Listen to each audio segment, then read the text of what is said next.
ವೀಕ್ಷಕರೆಲ್ಲರಿಗೂ ನನ್ನ ನಮಸ್ಕಾರಗಳು. Be happy gold ಚಾನಲ್ಗೂ ಮತ್ತು ನಮ್ಮ ಶುಭಶ್ರೀ ಜ್ಯೋತಿಷ್ಯಾಲಯಕ್ಕೂ ನಿಮ್ಮೆಲ್ಲರಿಗೂ ಆದರದ ಹೃತ್ಪೂರ್ವಕವಾದಂಥ ಸ್ವಾಗತ ಬಯಸ್ತಾ ಈ ದಿನದ ಈ ಎಪಿಸೋಡ್ ಆದಂಥ ಈ ಉದ್ಯೋಗ ಅನ್ನೋದರ ಬಗ್ಗೆ ನಾನು ಕುಂಡಲಿ ಗ್ರಹ ಪರಿಸ್ಥಿತಿಗಳು ನಿಮ್ಮ ಉದ್ಯೋಗನ ಹೇಗೆ ಪ್ರಭಾವಿಸ್ತವೆ ಅಂತ ಹೇಳೋದಕ್ಕೆ ನಾನು ಬಯಸ್ತೇನೆ. ಹಾಗೂ ಅದರ ಬಗ್ಗೆ ಬೆಳಕು ಚೆಲ್ಲುವ ಕೆಲವು ಮುಖ್ಯವಾದಂಥ ಈವೆಂಟ್ಸನ್ನು ನಿಮಗೆ ಹೇಳುತ್ತೇನೆ. ಈವೆಂಟ್ಸ್ ಅಂದರೆ ಘಟನೆಗಳು. ಆ ಘಟನೆಗಳು ನಡೀತವೆ. ಆ ಘಟನೆಗಳು ಯಾವಾಗಲೂ ನಿಮಗೆ ಮುನ್ಸೂಚಕ.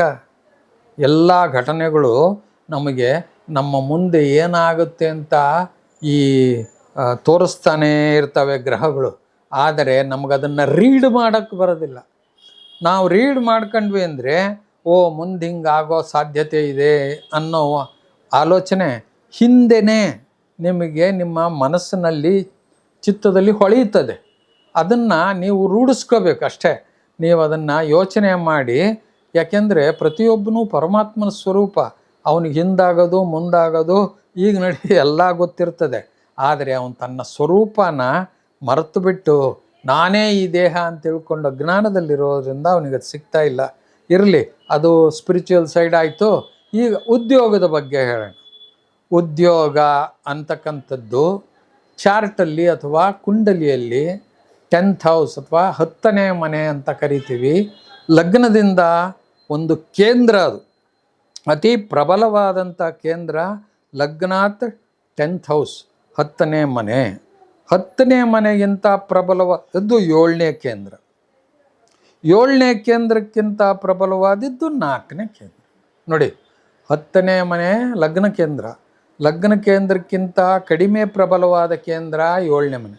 7ನೇ ಮನೆಗಿನ್ನ ಕಡಿಮೆ ಪ್ರಬಲವಾಗಿದ್ದು 4th ಹೌಸ್. ಇವು ಕೇಂದ್ರಗಳು. 5, 9. 9ನೇ ಸ್ಥಾನ ಅತಿ ಬಲವಾದ ತ್ರಿಕೋಣ ಲಗ್ನದಿಂದ. 5ನೇ ಮನೆ ಅತಿ ಸಾಫ್ಟ್ ಆದಂಥ ಕಡಿಮೆ ಶಕ್ತಿ ಹೊಂದಂಥ ಒಂದು ತ್ರಿಕೋಣ.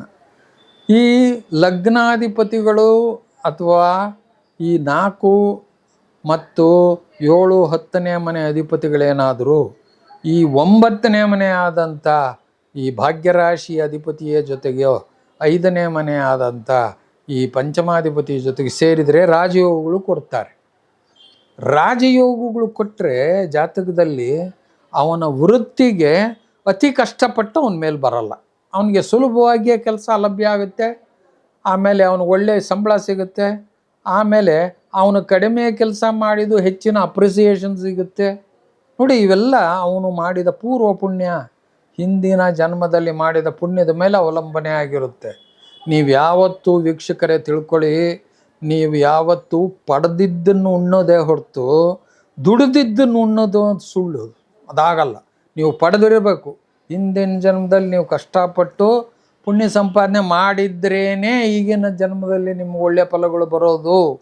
ಈಗಿನ ಜನ್ಮದ ನಿಮ್ಮ ಕರ್ಮಗಳು ಮುಂದಿನ ಜನ್ಮಕ್ಕೆ ಫಲ ಕೊಡ್ತಾ ಇರ್ತವೆ. ಇದನ್ನು ಜ್ಞಾಪಕದಲ್ಲಿ ಇಟ್ಕೊಳ್ಳಿ. ಈಗ 10th ಹೌಸು ಮತ್ತು ವೃತ್ತಿಕಾರಕನಾದಂಥ ಶನಿಯು ಮನುಷ್ಯನಿಗೆ ಉದ್ಯೋಗ ಕೊಡ್ತಕ್ಕಂಥವನು. ಈ ಶನಿ ಮತ್ತು ಈ 10th ಹೌಸ್, ಈ ಪ್ರಭಾವವು ನಿಮ್ಮ ಕುಂಡಲಿಯಲ್ಲಿ ಹೇಗೆ ಕೆಲಸ ಮಾಡ್ತಾ ಇದೆ ಅನ್ನೋದ್ರ ಮೇಲೆ ನಿಮ್ಮ ವೃತ್ತಿ ನಿರ್ಧಾರ. ನೋಡಿ, ಲಗ್ನದಿಂದ ದಶಮದಲ್ಲಿರುವಂಥ ಗ್ರಹವು ಕೆಲವು ಸರಿ ಪ್ರಬಲವಾಗಿದ್ದು ವೃತ್ತಿ ಕೊಡುತ್ತೆ. ಲಗ್ನದಿಂದ 10ನೇ ಮನೆಯಲ್ಲಿ ಯಾವ ಗ್ರಹ ಇರುತ್ತೋ ಅದು ಬಲವಾದ ವೃತ್ತಿಯನ್ನು ಕೊಡುತ್ತೆ. ಸೂರ್ಯ ಚಂದ್ರರೇನಾದರೂ ದಶಮದಲ್ಲಿದ್ದರೆ ಬ್ಯಾಂಕಿನಲ್ಲಿ ವೃತ್ತಿ, ಅಥವಾ ಫೈನಾನ್ಷಿಯಲ್ ಸಂಸ್ಥೆಗಳಿರ್ತವೆ, ವಿತ್ತೀಯ ಸಂಸ್ಥೆಗಳು, ಅಂಥದ್ರಲ್ಲಿ ವೃತ್ತಿ. ಅಥವಾ ಚಂದ್ರನು ನಿಮಗೆ ಯಾವುದಾದರೂ ಔಷಧಿ ಅಂಗಡಿಗಳಲ್ಲಿ, ಔಷಧಿ ಮಾರಾಟದಲ್ಲಿ ಮತ್ತು ಕಿರಾಣಿ ಧಾನ್ಯಗಳ ವ್ಯಾಪಾರದಲ್ಲಿ ಇಂಥದ್ರಲ್ಲಿ ಕೊಡ್ಬೋದು. ಅವನು ಜ್ಯುವೆಲರಿ, ಆಭರಣಗಳು, ಚಾಂದಿ ಅಂದರೆ ಬೆಳ್ಳಿಯ ವ್ಯಾಪಾರದಲ್ಲಿ ಅನುಕೂಲಗಳು ಕೊಡ್ಬೋದು. 10th ಹೌಸಲ್ಲಿರ್ತಕ್ಕಂಥವನು ಸರಾಫನ್ನು ತೋರಿಸ್ತಾನೆ. ಸರಾಫರು ಅಂತಿರ್ತಾರೆ. ಅವರು ಬೆಳ್ಳಿ ಬಂಗಾರದ ಅಂಗಡಿ ಇಟ್ಕೊಂಡಿರ್ತಾರೆ, ಜೊತೆಗೆ ಅವರು ಬಡ್ಡಿ ವ್ಯವಹಾರನೂ ಮಾಡ್ತಿರ್ತಾರೆ. ಎರಡೂ ಮಾಡೋದು ಆ ಥರದ ವೃತ್ತಿಗಳು. ಆದರೆ ಸೂರ್ಯನು ರಾಜಕೀಯ ಗ್ರಹ, ಚಂದ್ರನು ರಾಜಕೀಯ ಗ್ರಹ, ಬಲವಾದ ರಾಜಕೀಯ ವ್ಯಕ್ತಿ ಹುಟ್ಟಬಹುದು. ಇದು ಸಾಧ್ಯತೆ. 10th ಹೌಸಲ್ಲಿ ಸೂರ್ಯ, 10th ಹೌಸಲ್ಲಿ ಸೂರ್ಯ ಎಷ್ಟೋ MP ಗಳ ಕುಂಡಲಿಯಲ್ಲಿ ನೀವು ನೋಡ್ಬೋದು. MP ಗಳ ಕುಂಡಲಿ ಪರಾಮರ್ಶೆ ಮಾಡಿದರೆ ವೃಷಭ ಲಗ್ನಕ್ಕೆ 10ನೇ ಮನೆಯಲ್ಲಿ ಸೂರ್ಯನು 4th ಹೌಸ್ ಲಾರ್ 10th ಶನಿಯ ಜೊತೆಗೆ ಇದ್ದು, ಶನಿ ಸೂರ್ಯರು ನೋಡಿ ಅವೆರಡು ಆಪೋಸಿಟ್ ಗ್ರಹಗಳು. ಅಂಥವು ಕೆಲವು MP ಗಳಿಗೆ ಅಂಥ ಉನ್ನತ ಸ್ಥಾನ ಕರೆದೊಯ್ದಿರೋದನ್ನು ನಾನು ನೋಡಿದ್ದೇನೆ. ಆ MP ನಮ್ಮ ಹತ್ರ ಬಂದಿದ್ದರು, ಅವರ ಕುಂಡಲಿ ನೋಡಿದಾಗ ಈ ಥರ ಕಾಂಬಿನೇಷನ್ ನೋಡಿ. ಆದ್ದರಿಂದ ರಾಜಕೀಯ ವ್ಯವಹಾರಗಳಲ್ಲೂ ನಿಮಗೆ ಅನುಕೂಲ ಕೊಡ್ತಕ್ಕಂಥದ್ದು ಆ 10ನೇ ಮನೆಯಲ್ಲಿರೋವಂಥ ಸೂರ್ಯ ಚಂದ್ರ. ಇನ್ನು ಸೂರ್ಯ ಚಂದ್ರ ಇಲ್ಲಪ್ಪ, ಮಂಗಳನು ಅಥವಾ ಕುಜಗ್ರಹವು 10th ಹೌಸಲ್ಲಿದೆ. 10th ಹೌಸಲ್ಲಿ ಕುಜ ಇದ್ದರೆ ಅವನು ನಿಮಗೆ ಒಬ್ಬ ಮೆಕ್ಯಾನಿಕಲ್ ಇಂಜಿನಿಯರ್ ಮಾಡ್ಬೋದು, ಡಿಪ್ಲೊಮಾ ಓದೇ ಇಂಜಿನಿಯರ್ ಆಗಿರ್ಬೋದು, ನೀವು ಲೇತ್ ಮೆಷಿನ್ಗಳ ಮೇಲೆ ವರ್ಕ್ ಮಾಡೋಂಥವ್ರು ಆಗಿರ್ಬೋದು, ಅಥವಾ ಸ್ಟೋನ್ ಕಟ್ಟಿಂಗು, ಸ್ಟೋನ್ ಪಾಲಿಷಿಂಗು, ಗ್ರನೈಟು ಇಂಥ ವಿಷಯಗಳಲ್ಲಿ ತಾವು ಪರಿಣಿತಿ ಹೊಂದಿರ್ಬೋದು. ಅಥವಾ ಜಿಯಾಲಜಿ ಅಂತಾರೆ ನೋಡಿ, ಮೈನು, ಇದು ಭೂಗರ್ಭಶಾಸ್ತ್ರ ಅಂಥದ್ರಲ್ಲಿ ನೀವು ಪ್ರಾವೀಣ್ಯ ಹೊಂದಿರ್ಬೋದು. ಈ ಥರದ ಎಲ್ಲವನ್ನೂ ತೋರಿಸ್ತಾನೆ. ಜೊತೆಗೆ ಕಡಿಮೆ ಲೆವೆಲ್ ಆದಂಥ ಈ ಒಂದು ಫೋರ್ಜ್ ಅಂದರೆ ಅಲ್ಲೊಂದು ಕುಲುಮೆ ಇರುತ್ತೆ. ಆ ಕುಲುಮೆಯಲ್ಲಿ ಏನೇನೋ ಈ ಲೋಹಗಳನ್ನ ಕಾಯಿಸೋದು, ಅದರಿಂದ ಬೇರೆ ಸಾಮಾನುಗಳು ಮಾಡೋದು, ಅಂಥದ್ರಲ್ಲಿ ಇವನು ಮೆಕ್ಯಾನಿಕಲ್ ವಿಂಗ್ನಲ್ಲಿ ಇರ್ಬೋದು. ಆ ಸಾಧ್ಯತೆ ಇದೆ. ಜೊತೆಗೆ ಇನ್ನೂ ಕಡಿಮೆ ಬಂದರೆ ಅಡಿಗೆ ಭಟ್ಟ ಆಗಿರ್ಬೋದು. ಒಟ್ಟು ಅದು ಫೈರ್ ತೋರಿಸುತ್ತೆ ಅಂದರೆ ಅಗ್ನಿ ಜೋರಾಗಿ ಉರಿತಾ ಇರೋ ಜಾಗ ಅಂತ ತೋರಿಸ್ತು. ಈ ಅಗ್ನಿ ಜೋರಾಗಿ ಉರಿತಾ ಇರೋದು ಅಡುಗೆ ಮನೆಯಲ್ಲೂ ಉರಿತಾ ಇರುತ್ತೆ. ಅಂಥವನು ಬಹಳ ದೊಡ್ಡ ಅಡುಗೆ ಭಟ್ಟ ಆಗಿರ್ಬೋದು, ಅವನು ಚೀಫ್ ಚೆಫ್ ಆಗಿರ್ಬೋದು. ನೋಡಿ, ಅಡುಗೆ ಭಟ್ರೆಲ್ಲ ಕಡಿಮೆ ತರಗತಿಯವರು ಅಂತ ಏನಿಲ್ಲ. ದೊಡ್ಡ ದೊಡ್ಡ ಚೀಫ್ ಚೆಫ್ ಅಂಥವ್ರಿಗೆಲ್ಲ 1.5 ಲಕ್ಷ 2 ಲಕ್ಷ ಸಂಬಳಗಳು ಅಂತ ಅವರು 5 ಸ್ಟಾರ್ ಹೋಟೆಲ್ಗಳಲ್ಲಿ ಕಾರ್ಯನಿರ್ವಹಿಸ್ತಾ ಇರ್ತಾರೆ ವೀಕ್ಷಕರೇ. ಆದ್ದರಿಂದ ಕುಜನು ಈ ತರಹ ಚಿನ್ನ ಬೆಳ್ಳಿ ಕರಗಿಸೋ ಜಾಗ ಏನ್ರಿ ಅಂಥದ್ದು ತೋರಿಸ್ತಾನೆ. ಈ ಎಲೆಕ್ಟ್ರಿಸಿಟಿ ಕಂಪ್ನಿ ಅದು ಫೈರ್ಗೆ ಸಂಬಂಧಪಟ್ಟಿದ್ದು. ಎಲೆಕ್ಟ್ರಿಸಿಟಿ ಕಂಪ್ನಿನಲ್ಲಿ ಅವನಿಗೆ ಕೆಲಸ ಸಿಕ್ಕಿರ್ಬೋದು. ಈ ಥರ ಎಲ್ಲ ಸಾಧ್ಯತೆಗಳನ್ನು ಕುಜನು 10ನೇ ಮನೆಯಲ್ಲಿದ್ದರೆ ಕೊಡ್ತಾನೆ. ಈಗ ಕುಜಂದಾಯಿತು, ಸೂರ್ಯ ಚಂದ್ರ ಮಂಗಳ ಆಯಿತು. ಬುಧಗ್ರಹವು 10th ಹೌಸಲ್ಲಿದೆ. ಏನಪ್ಪ 10ನೇ ಮನೆಯಲ್ಲಿ ಬುಧಗ್ರಹ ಇದ್ದಾನೆ ಅಂತ ತಿಳ್ಕೊಳ್ಳ. 10ನೇ ಮನೆಯಲ್ಲಿ ಬುಧನು ಇದ್ದರೆ ನೀವು ದೊಡ್ಡ ನ್ಯೂರಾಲಜಿಸ್ಟ್ ಆಗಿರ್ಬೋದು, ನರರೋಗ ತಜ್ಞ, ದೊಡ್ಡ ಡಾಕ್ಟ್ರು ರೀ, ಅದನ್ನು ಕೊಡ್ತಾನೆ. ಅಥವಾ ನೀವು ಪ್ರೊಫೆಸರ್, ಅರ್ಥಮೆಟಿಕ್ಸಲ್ಲಿ ನೀವು ತುಂಬ ದೊಡ್ಡ ಪ್ರೊಫೆಸರ್ ಆಗಿ, ನೀವು ಜ್ಯೋತಿಷಿ ಆಗಿರ್ಬೋದು, ನೀವು ನ್ಯೂಮರಾಲಜಿಸ್ಟ್ ಆಗಿರ್ಬೋದು, ಸಂಖ್ಯಾಶಾಸ್ತ್ರದ ತಜ್ಞರು ಆಗಿರ್ಬೋದು. ಬುಧನು ಯಾವಾಗಲೂ ಈ ವಿದ್ಯೆ ಅದಕ್ಕೆಲ್ಲ ಕಾರಕನು. ನೀವು ಕ್ಯಾಲಿಬ್ರೇಷನ್ ಆಫ್ ಇನ್ಸ್ಟ್ರೂಮೆಂಟ್ಸ್ ಅಂತ ಹೇಳ್ತಾರೆ ಇಂಗ್ಲೀಷಲ್ಲಿ. ನೀವು ಪ್ರತಿಯೊಂದು ಒಂದು ಯಾವುದಾದ್ರೂ ಯಂತ್ರದ ಸರಿಯಾಗಿ ಅದು ಕೆಲಸ ಮಾಡ್ತಾ ಇದೆಯೋ ಇಲ್ಲೋ ಅಂತ ಅದನ್ನು ಚೆಕ್ ಮಾಡಿ ಹೇಳುವಂಥ ತಜ್ಞರು ಇರ್ತಾರೆ. ಆ ಕ್ಯಾಲಿಬ್ರೇಷನ್ ಮಾಡೋ ಅಂಥದಕ್ಕೆ ಇದರಲ್ಲೂ ನಮ್ಮ ಇಂಜಿನಿಯರಿಂಗ್ನಲ್ಲೂ ಪಾಠ ಇರ್ತವೆ. ಇಂಜಿನಿಯರಿಂಗ್ ಮಾಡಿರೋಂಥ ವಿದ್ಯಾರ್ಥಿಗಳನ್ನ ತೊಗೊತಾರವರು, ಅದನ್ನು ನೀವು ಮಾಡ್ತಾ ಇರ್ಬೋದು. ಇನ್ನು ನ್ಯೂರಾಲಜಿ ಸಂಬಂಧಪಟ್ಟಂಥ ದೊಡ್ಡ ಡಾಕ್ಟ್ರು ಅಂತ ಹಿಂದೆ ಹೇಳಿದ್ದೀನಿ. ನೀವು ಯಾವುದಾದರೂ ವ್ಯಾಪಾರ ಟ್ರೇಡಿಂಗ್ ಬಿಸ್ನೆಸ್ಸಲ್ಲಿರ್ಬೋದು. ಮೋಸ್ಟ್ಲಿ 10ನೇ ಮನೆಗೆ 5ನೇ ಮನೆ ಸಂಬಂಧ ಇದ್ದರೆ ಈ ಲಾಟ್ರಿ ಸಟ್ಟ ಜೂಜ್ ಥರ ವ್ಯಾಪಾರಗಳು, ಸ್ಪೆಕ್ಯುಲೇಟಿವ್ ಗೇನ್ಸ್, ಮುಂದಾಗುವುದನ್ನು ಈಗಲೇ ಊಹಿಸಿ ಹಣ ಕಟ್ಟ ಅಂತ ಕೆಲವು ಇದ್ದಾವೆ. ಇಂಥವು ಯಾವುವು? ಸ್ಟಾಕ್ ಆ್ಯಂಡ್ ಶೇರ್ ಮಾರ್ಕೆಟ್ ಅಂತ ನಾನು ಹೇಳ್ತೀನಿ. ಸ್ಟಾಕ್ ಮಾರ್ಕೆಟಲ್ಲಿ ಹಣ ಹೂಡೋದು, ಆ ಸ್ಟಾಕ್ ಮಾರ್ಕೆಟಿಗೆ ಜನಕ್ಕೆ ರೆಕಮೆಂಡ್ ಮಾಡಿಸಿ ಹಣ ಹೂಡಿಸೋದು, ಅವರು ಆ ಅಕೌಂಟ್ಗಳನ್ನು ಮೇಂಟೈನ್ ಮಾಡ್ತಕ್ಕಂಥದ್ದು, ಇವೆಲ್ಲ ಬುಧನಿಂದ ಬರ್ತವೆ. ICS ಪರೀಕ್ಷೆ ದೊಡ್ಡ ದೊಡ್ಡ ಪರೀಕ್ಷೆಗಳು ಏನ್ರಿ ಕಾಂಪಿಟೇಟಿವ್ ಎಕ್ಸಾಮ್ಗಳಲ್ಲಿ ಸಕ್ಸಸ್ ತೋರಿಸ್ತಕ್ಕಂಥದ್ದು ಅಸೋಸಿಯೇಟ್ ಆಫ್ ಕಂಪ್ನಿ ಸೆಕ್ರೆಟರೀಸ್ ಅಂತ ಕರೀತಾರೆ. ಅಂಥ ದೊಡ್ಡ ಪರೀಕ್ಷೆನ BCom ಆದಮೇಲೆ ಮಾಡ್ತಾರೆ. BCom ಅಕೌಂಟೆನ್ಸಿ ಓದ್ತಾರೆ. ಕೆಲವರು ಹೈಯರ್ ಸ್ಟಡೀಸ್ ಪರ್ಸ್ಯೂ ಮಾಡಿ 9ನೇ ಮನೆಗೆ 10ನೇ ಮನೆ ಸಂಬಂಧ ಇದ್ದರೆ ಅಂಥವರು ಹೈಯರ್ ಸ್ಟಡೀಸ್ ಮಾಡಿ ಅದರಲ್ಲೇ ಲೆಕ್ಚರರ್ ಆಗ್ತಾರೆ. ಅಥವಾ ಕೆಲವು ಸರ್ತಿ ಅವರು CA ಆಗ್ತಾರೆ, ಚಾರ್ಟರ್ಡ್ ಅಕೌಂಟೆಂಟ್ ಅಂತ ಕರೀತಾರಲ್ಲ, ಅಂಥದ್ದು ಆಗ್ತಾರೆ. ಅಂಥದ್ದೆಲ್ಲದಕ್ಕೂ ಬುಧಗ್ರಹವು ಕಾರಣವಾಗಿದೆ. ಕೆಲವು ಸರ್ತಿ ಟ್ಯಾಕ್ಸೇಷನ್ ಅಂತ ಬರ್ತದೆ. ಟ್ಯಾಕ್ಸೇಷನ್ನಲ್ಲಿ ಬಹಳ ಮುಂದುವರಿಯುತ್ತಾರೆ. ಟ್ಯಾಕ್ಸ್ಗಳಲ್ಲಿ ಅವರು ಟ್ಯಾಕ್ಸ್ ಲಾಸ್ ಇರ್ತವೆ, ಅವನ್ನೆಲ್ಲ ತಿಳ್ಕೊಳ್ಳೋದು. ಆಮೇಲೆ ಈ ನಮ್ಮ ಸಂಸ್ಥೆಗಳಿಗೆ ಬೇಕಾದಂಥ loss, income tax, sale tax, central excise ಇಂಥದ್ರಲ್ಲಿ ಪ್ರಾವೀಣ್ಯ ಪಡೆದಿರ್ತಕ್ಕಂಥದ್ದು ಇವೆಲ್ಲ ಈ ಬುಧಗ್ರಹದಿಂದ ಉಂಟಾಗ್ತಕ್ಕಂಥ ವಿಷಯ. ಬುಧಗ್ರಹವು ಅಂಥ ಸಪೋರ್ಟೇ ಇಲ್ಲದೆ ಪೂರ್ತಿ ಹಳ್ಳಿ ಮೇಷ್ಟ್ರಾಗ್ತಾನೆ. ತುಂಬ ವೀಕಾಗಿದ್ದರೆ ಒಬ್ಬ ಮೇಷ್ಟ್ರು, ಸಾಮಾನ್ಯ ದರ್ಜೆಯ ಒಬ್ಬ ಗುಮಾಸ್ತ, ಕ್ಲಾರ್ಕು, ಈ ಥರನೂ ಆಗೋದು ಉಂಟು.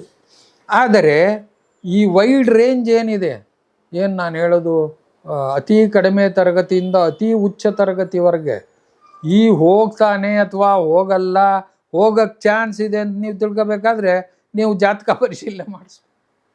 ಬುಧಗ್ರಹ ಯಾವ ನವಾಂಶದಲ್ಲಿದೆ, ಯಾವ ತ್ರಿಂಶಾಂಶದಲ್ಲಿದೆ, ಯಾವ ವಂಶಾಂಶದಲ್ಲಿದೆ, ಯಾವ ಭಾಂಶದಲ್ಲಿದೆ, ಯಾವ ಅಂಶದಲ್ಲಿ ಇದ್ದರೆ ಅದಕ್ಕೆ ಪಾರಾವತಿ ಯೋಗ ಬರುತ್ತೆ ಅಥವಾ ಅತಿ ಮುಂದುವರೆದಂಥ ಸಾಧನೆ ಮಾಡೋ ಯೋಗ, ಇವೆಲ್ಲ ತಿಳ್ಕೊಬೇಕು ಅಂದರೆ ನೀವು ಜ್ಯೋತಿಷ್ಯನ ಅವಲಂಬಿಸ್ಬೇಕಾಗಿ ಬರುತ್ತೆ. ಆದ್ದರಿಂದ ನೀವು ಜಾತಕ ಪರಾಮರ್ಶೆ ಮಾಡಿಸಿ ಅಂತ ಹೇಳ್ತೀವಿ.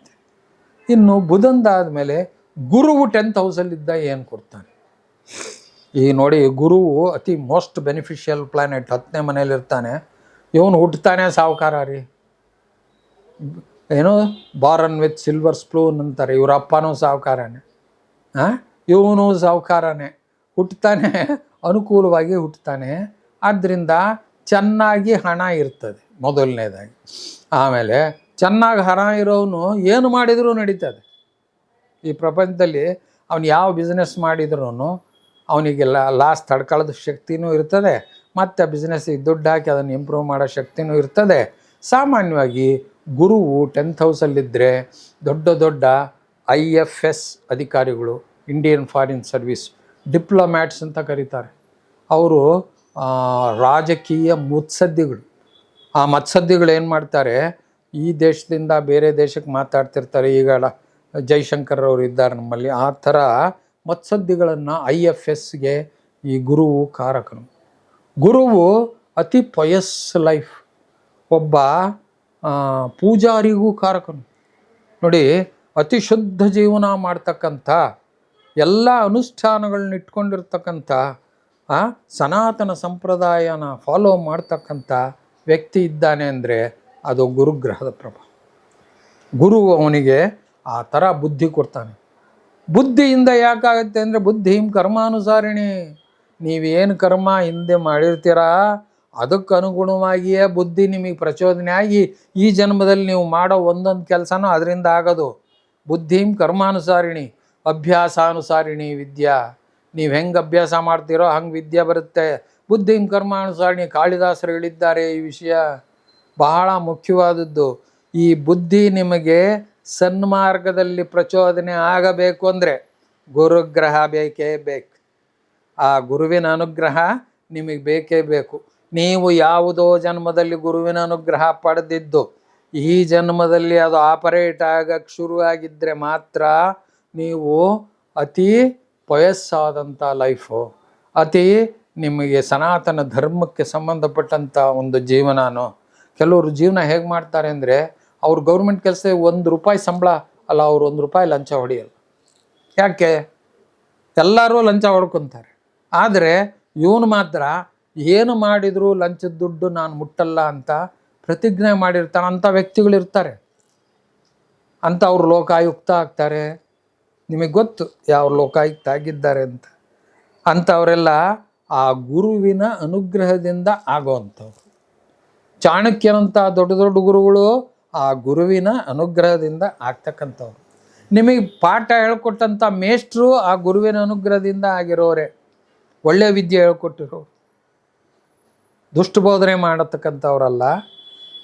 ಆದ್ದರಿಂದ ಗುರುವು 10th ಹೌಸಲ್ಲಿಟ್ಟರೆ ವಿತ್ತೀಯ ಸಂಸ್ಥೆಗಳು ಯಾವ್ದಾರ KSFC ಇಂಥ ದೊಡ್ಡ ದೊಡ್ಡ ಸಂಸ್ಥೆಯಲ್ಲಿ ಅವನು ಅಥವಾ ಬ್ಯಾಂಕ್ನಲ್ಲಿ ದೊಡ್ಡ ಮ್ಯಾನೇಜರ್ ಆಗಿರೋದು ಅಥವಾ ರೀಜನಲ್ ಮ್ಯಾನೇಜರ್ ಆಗಿರೋದು, ಇಂಥ ದೊಡ್ಡ ದೊಡ್ಡ ಹುದ್ದೆಗಳನ್ನ ಅವನು ಅಲಂಕರಿಸಿರ್ತಾರೆ. ಈವನ್ ಅದು ಒಂದು CEO ಯಾವುದೋ ನಿಮ್ಮ ಈಗಿನ ಕಾಲದ ಕಂಪ್ಯೂಟರ್ ವಿದ್ಯೆಯಲ್ಲೂ ಆಗಿರ್ಬೋದು. ಅದರಲ್ಲೂ ಅಷ್ಟೇ ಅವನು ಲೀಡರ್ಶಿಪ್ ಕ್ವಾಲಿಟಿ ಇರುವಂಥವನಾಗಿರ್ತಾನೆ, ಜೊತೆಗೆ ಧರ್ಮನ ಬೋಧಿಸೋನಾಗಿರ್ತಾನೆ. ನಿಮಗೆ ಒಂದು ಈ ಹ್ಯೂಮನ್ ರಿಸೋರ್ಸ್ ಡೆವಲಪ್ಮೆಂಟ್ ಮ್ಯಾನೇಜರ್ ಅಂತಾರೆ ನೋಡಿ, ಅವರು ನಿಮಗೆ ಶಿಸ್ತು ಕಲಿಸ್ತಾರೆ. ಆ ಶಿಸ್ತು ಕಲಿಸೋದೆಲ್ಲ ಈ ಗುರುವಿನಿಂದ ಬಂದಿದ್ದು. ಗುರುವು ಶಿಸ್ತಿಕಾರಕ. ಆ ಗುರುವು ನಿಮಗೆ ಶಿಸ್ತನ್ನು ಹೇಳ್ಕೊಡೋನಾದ್ದರಿಂದ ಅಂಥವ್ರಿಗೆ 10th ಹೌಸಲ್ಲಿ ಗುರು ಜುಪಿಟರ್ ಇದ್ದರೆ ಗುರುವಿನಿಂದ ಇಂಥ ಇವು ಬರ್ತವೆ. ಇನ್ನು ಶುಕ್ರನಿಂದ ಏನಾಗುತ್ತೆ, ನೀವು ಸ್ವಲ್ಪ ವಿಲಾಸಿ ಜೀವನ ಮತ್ತು ವಿಲಾಸಕ್ಕೆ ಸಂಬಂಧಪಟ್ಟಂಥ ಉದ್ಯೋಗಗಳೇ ಮಾಡ್ತೀರ. ಇದೇ ಹೇಗೆ, ಶುಕ್ರನು 10th ಹೌಸಲ್ಲಿದ್ದಾನೆ, ಆವಾಗ ಏನು ಮಾಡ್ತಾನೆ, ಅವನು ನಿಮಗೆ ಒಂದು ಬಾರ್ ಆ್ಯಂಡ್ ರೆಸ್ಟೋರೆಂಟ್ ಮಾಡಿಸ್ತಾನೆ. ಅದೇನು ಸಣ್ಣದಲ್ಲ ಈಗಿನ ಕಾಲಕ್ಕೆ, ಆದ್ರೂ ಬಾರ್ ಆ್ಯಂಡ್ ರೆಸ್ಟೋರೆಂಟ್ ಮಾಡ್ಬೇಕಾದ್ರೆ ಶುಕ್ರ ಬೇಕಾಗ್ತದೆ. ನೀವು ಸಿನಿಮಾ, ಅಡ್ವರ್ಟೈಸಿಂಗ್ ಸರ್ವೀಸಸ್ಸು, ಮೀಡಿಯಾಗಳಲ್ಲಿ ಕೆಲಸ ಮಾಡೋರು ಅಂದರೆ ಮೀಡಿಯಾ ಸ್ಟಡೀಸ್, ಇಂಥವಕ್ಕೆಲ್ಲ ಶುಕ್ರನು ಕಾರಕ. ನಿಮಗೆ ಅವನು ಈ ಪಾಲಿಮರ್ ಟೆಕ್ನಾಲಜಿ ಓದಿಸ್ಬೋದು. ಪಾಲಿಮರ್ ಟೆಕ್ನಾಲಜಿಲಿ ನೀವು ದೊಡ್ಡ ಒಂದು ಇಂಜಿನಿಯರಿಂಗ್ದು ಮುಗಿಸ್ಬೋದು, ಟೈರು ಇತ್ಯಾದಿಗಳು. ವಾಹನಕಾರಕ, ಅವನು ನಿಮಗೆ ಯಾವುದಾದ್ರೂ ಟ್ರಾವೆಲಿಂಗ್ ಏಜೆನ್ಸಿ ಇಡಿಸ್ಬೋದು, ಅಥವಾ ಹೆಚ್ಚೆಚ್ಚು ದೊಡ್ಡ ದೊಡ್ಡ ವಾಹನಗಳು, ಈವನ್ ಒಂದು ವಿಮಾನ ಬಿಡೋವಂಥದ್ದು, ವಿಮಾನದ ತನಕ ಎಲ್ಲ ವಾಹನಗಳನ್ನು ಚಲಾಯಿಸೋದು, ಅದೆಲ್ಲ ನಿಮಗೆ ಇವುಗಳು ಕೊಡ್ಬೋದು. ಶುಕ್ರನಿಂದ ಉಂಟಾಗುತ್ತೆ ಅವೆಲ್ಲ. ನೀವು ಬಾರ್ ಆ್ಯಂಡ್ ರೆಸ್ಟೋರೆಂಟು ನಡೆಸ್ಬೋದು, ಅಥವಾ ಈ ಮದ್ಯದ ವ್ಯಾಪಾರ ಅಂತಾರೆ, ಅಂಥ ದೊಡ್ಡ ದೊಡ್ಡ ಮದ್ಯದ ಏಜೆಂಟ್ಗಳಿದ್ದಾರೆ. ಅವರು ಇಡೀ ಈ ಪ್ರಾಂತನ ಗುತ್ತಿಗೆ ತೊಗೊಂಡಿರೋರು, ಅವ್ರ ಹತ್ರ ಸಣ್ಣ ಸಣ್ಣ ಸಣ್ಣ ಅಂಗಡಿ ಇಟ್ಕೊಂಡಿರೋರು ಇದ್ದಾರೆ. ಅಂಥ ವ್ಯಾಪಾರ ನೀವು ಮಾಡೋರಾಗಿರ್ಬೋದು. ಆಮೇಲೆ ನಾವೆಲ್ಟಿ ಸ್ಟೋರ್ಸ್ ಅಂತಾರೆ ನೋಡಿ, ಸಣ್ಣ ಸಣ್ಣ ಬಳೆ ಅಂಗಡಿ ಇತ್ಯಾದಿಗಳು. ಆಮೇಲೆ ಬೊಕ್ಕೆ ಕೊಡ್ತೀರಿ ನೀವು ಯಾರಿಗಾದರೂ, ಆ ಬೊಕ್ಕೆಗಳ ವ್ಯಾಪಾರಸ್ಥರು ಅಂಥವರೆಲ್ಲ ಶುಕ್ರನ ಒಂದು ಕೆಟಗರಿಗೆ ಬರ್ತಾರೆ. ಹೇಳ್ತಾ ಹೋದರೆ ಅದು ದೊಡ್ಡ ಪಟ್ಟಿಯೇ ಇರುತ್ತೆ. ಆದ್ದರಿಂದ ಶುಕ್ರನು ಆ ಥರ ಕೊಡ್ಬೋದು. ಇನ್ನು ಶನಿಯೇ ತಾನು 10th ಹೌಸಲ್ಲಿದ್ದ, 10ನೇ ಮನೆಯಲ್ಲಿ ಶನಿ. ಕೆಲವು ಲಗ್ನಕ್ಕೆ ಅವನ ಅನುಕೂಲ, ಕೆಲವು ಲಗ್ನಕ್ಕೆ ಕಾಲು ಎಳೆದು ಹಾಕ್ತಾನೆ. 10ನೇ ಮನೆಯಲ್ಲಿ ಶನಿ ಇದ್ದರೆ ಅಂಥವ್ರಿಗೆ ವೃತ್ತಿಭಂಗ ಆಗುತ್ತೆ. ಪದೇ ಅವನು ಒಂದು ಕೆಲಸ ಸೇರ್ಕೊತಾನ, 1 ವರ್ಷ 2 ವರ್ಷ ಇರ್ತಾನೆ, ಮತ್ತೆ ಅದು ಬಿಡ್ತಾನೆ ಬೇರೆ. ಅದೇ ವೃಷಭ ಲಗ್ನಕ್ಕಾದರೆ 10th ಹೌಸಲ್ಲಿ ಅನುಕೂಲ ಕೊಡ್ತಾನೆ. ಕನ್ಯಾ ಲಗ್ನಕ್ಕಾದರೆ 10th ಹೌಸಲ್ಲಿ ಅನುಕೂಲ ಕೊಡ್ತಾನೆ. ನೋಡಿ, ಕೆಲವು ಆಯುಧ ಲಗ್ನಗಳು ಇದ್ದಾವೆ. ಆಯುಧ ಲಗ್ನಗಳಿಗೆ ಅವನು 10th ಹೌಸಲ್ಲಿದ್ದರೆ, ಫಾರ್ ಎಕ್ಸಾಂಪಲ್ಲು ಈಗ ಮಕರ ಲಗ್ನಕ್ಕೆ 10ನೇ ಮನೆಯಲ್ಲಿದ್ದರೆ ಶನಿ ಹುಚ್ಚನಾಗಿರ್ತಾನೆ. ಹುಚ್ಚನಾಗಿದ್ದರೆ ಅವನು ಒಳ್ಳೆ ಫಲ ಕೊಡ್ತಾನೆ ಅಂತವನು ಇವನ್ನ ಗ್ರಾಮ ಪಂಚಾಯಿತಿ ಅಧ್ಯಕ್ಷನ ಮಾಡ್ತಾನೆ. ಅಥವಾ ಇವನು ರೋಡು ಡಾಂಬರ್ ಹಾಕ್ಸೋದು, ಟಾರ್ ಹಾಕ್ಸೋದು, ಸಿವಿಲ್ ಇಂಜಿನಿಯರಿಂಗ್ ವರ್ಕ್ಸ್ ಇದ್ದಾವಲ್ಲ ಅಂಥವನ್ನ ಶನಿ ತೋರಿಸ್ತಾನೆ. ಇವನು ಅಂಥದ್ದು ಮಾಡಿಸ್ಬೋದು. ಈ ಮೋರಿ ಗಟಾರ ಇವಕ್ಕೆಲ್ಲ ನ್ಯಾಪ್ತಲಿನ್ ಗುಳಿಗೆಗಳು ಹಾಕ್ಸೋರು, ಇಂಥವರೆಲ್ಲ ಹಳ್ಳಿನಲ್ಲಿ ಬೇಕಾದಷ್ಟು ಜನ ಸಿಗ್ತಾರೆ. ಆಮೇಲೆ ಬಾವಿಗೆ ಪೌಡರ್ಗಳನ್ನ ಹಾಕಿ ಅದರಲ್ಲಿರೋ ಕಶ್ಮಲಗಳನ್ನ ತೆಗೆಸಿ ನೀರು ಕುಡಿಯೋಕ್ಕೆ ಯೋಗ್ಯವಾಗಿ ಆಗೋಂಗೆ ಮಾಡೋರು ಇರ್ತಾರೆ. ಅಂಥ ಎಲ್ಲ ಸೇವಕರು, ಅಂಥ ಭೃತ್ಯರು, ಒಟ್ಟು ಸೇವಕರು ಎಲ್ಲರೂ ಶನಿಯ ಕೆಟಗರಿಗೆ ಬರ್ತಾರೆ. ಅಂಥ ಉದ್ಯೋಗಗಳನ್ನು ಶನಿಯು ಕೊಡುವುದಕ್ಕೆ ಸಮರ್ಥನಾಗಿರ್ತಾನೆ. ಹಾಗಾದರೆ ಶನಿ ರಾಜಯೋಗ ಕೊಡಲ್ವಾ ಅಂದರೆ ಕೊಡ್ತಾನೆ. ಶನಿಯು ತಾನೂ ಬಹಳ ದೊಡ್ಡ ರಾಜಯೋಗನ ಕೊಡುವುದಕ್ಕೆ ವೃಷಭ ಲಗ್ನಕ್ಕೆ ಅವನೇ 9 ಮತ್ತು 10ನೇ ಮನೆ ಅಧಿಪತಿಯಾಗಿ ಕೇಂದ್ರ ಕೋಣಾಧಿಪತಿಯಾಗಿ ರಾಜಯೋಗ ಕಾರಕನಾಗ್ತಾನೆ. ಅಂಥ ಶನಿಯು ತಾನು 10th ಹೌಸಲ್ಲಿ ಇದ್ದುಕೊಂಡು ತರತರಹದ ಉದ್ಯೋಗಗಳಿಂದ ಕನ್ಸ್ಟ್ರಕ್ಷನ್ ಆಫ್ ಹೌಸಸ್ ಅಂತಾರೆ. ಕೆಲವರು ಏನು ಮಾಡ್ತಾರೆ, ಬರೀ ಮನೆ ಕಟ್ಸೋದು, ಮನೆ ಮಾರೋದು, ಇದೇ ಕೆಲಸ. ಆ ಮನೆ ಕಟ್ಸೋದೆಲ್ಲ ಶನಿದು. ಸಿವಿಲ್ ಇಂಜಿನಿಯರಿಂಗ್ ಬರುತ್ತೆ. ಅದನ್ನೆಲ್ಲ ಮರಳು, ಸಿಮೆಂಟು, ಕಬ್ಬಣ, ಇದರ ದೊಡ್ಡ ದೊಡ್ಡ ವ್ಯಾಪಾರಿಗಳೆಲ್ಲ ಶನಿಯ ಒಂದು ಅಂಡರ್ನಲ್ಲಿ ಬರೋವಂಥವ್ರು. ಆಮೇಲೆ ಪಂಜೆಂಟ್ ಸ್ಮೆಲ್ಲು, ತುಂಬ ಇದು ಗಾಢವಾದಂಥ ಇರೋದು, ಆ ವಾಸನೆ ಇರತಕ್ಕಂಥ ಇವನ್ನೆಲ್ಲ ಶನಿ ತೋರಿಸ್ತಾನೆ. ಅವುಗಳ ಮಾರಾಟ ಇತ್ಯಾದಿಗಳು ಶನಿಯಿಂದ ಉಂಟಾಗ್ತವೆ ಅಂತ ಹೇಳ್ಬೋದು. ಸೊ ಆದ್ದರಿಂದ ನೀವು ಶನಿಯು 10th ಹೌಸಲ್ಲಿದ್ದಾನ ನೋಡಬೇಕು. ಸರಿ, ಈಗ ಎಲ್ಲ 7 ಗ್ರಹ 10ನೇ ಮನೆಯಲ್ಲಿ ಹೇಳಿದ್ದಾಯ್ತು. ಸರಿ, ಅಲ್ಲಿ ಯಾವ ಗ್ರಹನೂ ಇಲ್ಲಪ್ಪ, ಖಾಲಿ ಇದೆ, ಹೋಗು.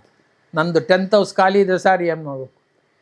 ಆಗ ನಿಮ್ಮ 10ನೇ ಮನೆಯ ಅಧಿಪತಿಯು, ಅಲ್ಲಿ ಯಾರೋ ಒಬ್ಬ ಅಧಿಪತಿ ಇರ್ತಾನೆ, ಅವನು ಯಾವ ನವಾಂಶದಲ್ಲಿ ಇರ್ತಾನೆ ಕುಂಡಲಿಯಲ್ಲಿ, ಆ ನವಾಂಶದಿಂದ ನಿಮಗೆ ಉದ್ಯೋಗ. ವೀಕ್ಷಕರೇ, ಇದು ಭಾಳ ತುಂಬ ಮಹತ್ವದ ವಿಷಯ. ಖಾಲಿ ಇದ್ದರೆ, ನಿಮ್ಮ 10th ಹೌಸ್ ಖಾಲಿ ಇದ್ದರೆ, 10ನೇ ಮನೆಯ ಅಧಿಪತಿಯು ಯಾವ ನವಾಂಶದಲ್ಲಿರ್ತಾನೋ ಕುಂಡಲಿಯಲ್ಲಿ, ಆ ನವಾಂಶದಿಂದ ಅವನಿಗೆ ವೃತ್ತಿ ಸಿಗುತ್ತೆ. ಯಾಕೆಂದರೆ ಒಬ್ಬ ಮನುಷ್ಯ ಹುಟ್ಟಿದ ಮೇಲೆ ಅವನಿಗೆ ಏನಾರು ಒಂದು ವೃತ್ತಿ ಬೇಕೇ ಬೇಕು ವೀಕ್ಷಕರೇ. ಹೀಗೆ ವೃತ್ತಿಯಲ್ಲಿ ಬೇರೆ ಬೇರೆ ಗ್ರಹಗಳ ಪ್ರಭಾವವು ಉಂಟಾಗುವುದನ್ನು ಅತಿ ಸಂಕ್ಷಿಪ್ತವಾಗಿಯೇ ಒಂದು ಟೈಮ್ ಫ್ರೇಮಿನ ಚೌಕಟ್ಟಿನ ಒಳಗೆ ನಾನು ಅಡಕ ಮಾಡಿ ಹೇಳಿದ್ದೇನೆ. ವಿಸ್ತರಿಸಿ ಹೇಳೋದಕ್ಕೆ ಬೇಕಾದಷ್ಟು ವಿಷಯ ಇರುತ್ತೆ. ಅದನ್ನೆಲ್ಲ ನೀವು ನನ್ನನ್ನು ನೇರವಾಗಿ ಸಂಪರ್ಕಿಸಿ ಬೇಕಾದರೆ ನಮ್ಮ ಜ್ಯೋತಿಷ್ ಶಾಲೆ ತಿಳ್ಕೊಬೋದು ಅಂತ ಹೇಳ್ತಾ, ಇಲ್ಲಿಯವರೆಗೆ ನೀವು ಇದನ್ನು ಈ ವಿಡಿಯೋ ವೀಕ್ಷಣೆ ಮಾಡಿದಂಥ ಸಹೃದಯರು ಎಲ್ಲರಿಗೂ ನಮಸ್ಕಾರಗಳನ್ನ ತಿಳಿಸ್ತೀನಿ. ಶುಭಮಸ್ತು.